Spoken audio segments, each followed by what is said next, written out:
Gemini, June 2026. This month has a very specific texture, and once you understand what's actually moving in the sky, you'll know exactly how to use it. Let's start with the big picture. The sun is in your sign for the first 3 weeks of June, which means your personal presence is amplified. People are drawn to you. Your words carry extra weight. This is your season.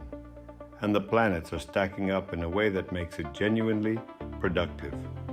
Not just symbolically charged. June 2026 is a month to close things, cash in on effort you've already done, and position yourself for what's coming next, because something major is coming at the very end of the month. And we'll get there. First, week 1, June 1st through the 7th. The dominant story this week is financial. Jupiter has been moving through Cancer all year, activating your second house, the house of money, income, and material security. And it's running out of time there. These are the final weeks of Jupiter in Cancer, which means this is your last window to capitalize on the growth and expansion it's been offering your finances. If you have a deal to close, a bonus to request, a profit to lock in, do it now. Do not wait until July. The window closes. Mercury is still in Gemini early in the month, which sharpens your communication and makes you quick, charming, and persuasive. Your instincts about what to say and when to say it are excellent. Use that. Week 2, June 8th through the 14th. Mars is in Virgo all month long, and it's forming a square to your Sun.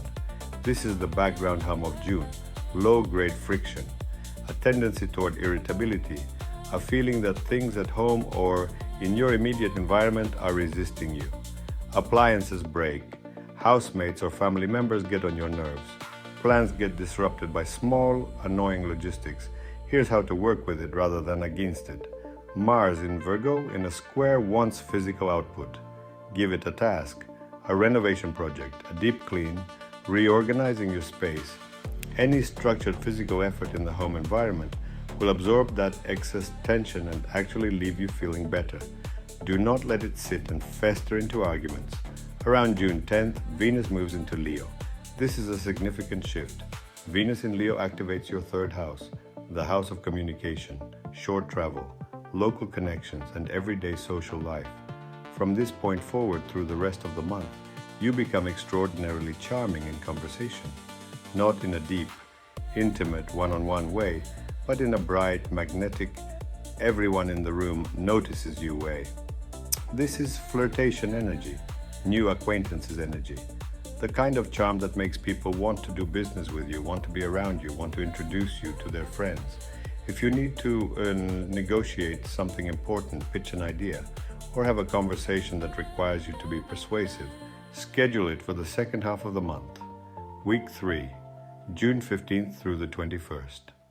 The Sun moves into Cancer on the Solstice, June 20th or 21st.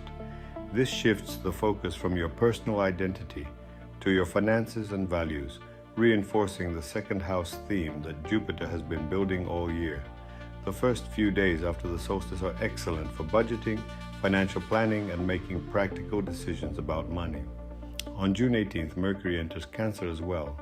Now both the Sun and Mercury are in your second house, and this is genuinely the best window of the month for financial planning. For conversations about money, for negotiating rates or contracts, your thinking becomes more methodical and deliberate. Use it.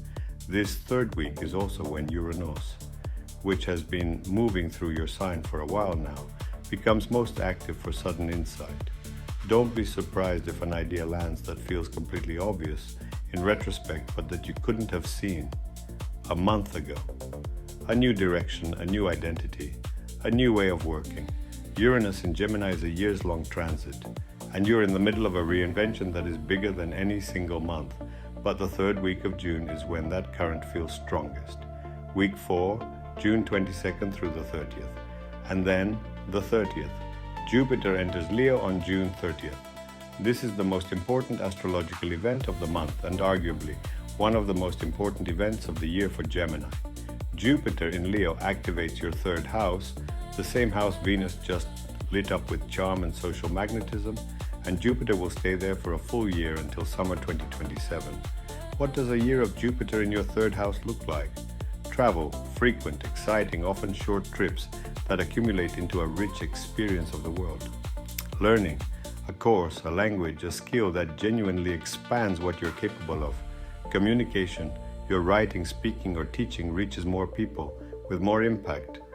And social expansion, you become a connector, the person whose network keeps growing, whose name keeps coming up in rooms you haven't even entered yet. June 30th is the official beginning of your social and intellectual ascent. The foundation was laid this month, now the door opens. Let's bring it together. June 2026 for Gemini has 3 distinct movements.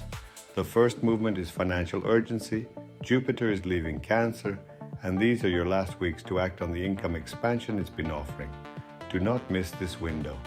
The second movement is social brightness. Venus in Leo from June 10th, Mercury in Cancer from June 18th, making you charming, persuasive, and magnetic in all your everyday interactions. The second half of the month is when conversations go your way, and the third movement is the opening of a new chapter.